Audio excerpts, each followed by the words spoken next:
ODM maintains that the initial government delegation to Geneva, which included Justice Minister Mutula Kilonzo, Internal Security Minister Professor George Saitoti and Attorney General Amos Wako, was partisan, and hence its decision to send Lands Minister James Orengo and East African Community Affairs Minister Amason Jeff Kingi.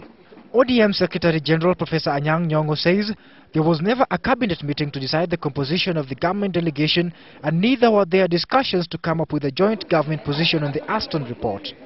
Nyong'o says ODM hoped the two teams would meet and harmonize their reports before appearing before the UN Human Rights Council.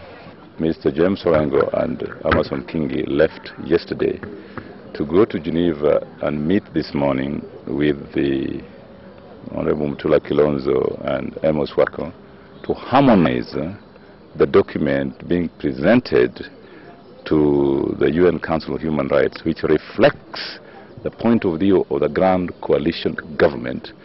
Should that fail, and which is likely, then Kenya faces the potential embarrassment of having two government delegations appear before the UN with sharply contradictory reports. It's possible that they will not be given an opportunity even to say anything, because even the official government representatives will be lucky to get 10 minutes. While the Mutula team is expected to rubbish the Aliston report on extrajudicial killings, the ODM team wants the UN Human Rights Council to adopt the report, saying it is factual. I don't need Professor Aliston to tell me as minister what requires to be done. Issues raised are factual. They are backed by evidence in this country. They are backed by the Waki report. Among the key proposals on the Aliston report are calls for the sacking of Police Commissioner Hussein Ali and the Attorney General, as well as radical surgery of the judiciary.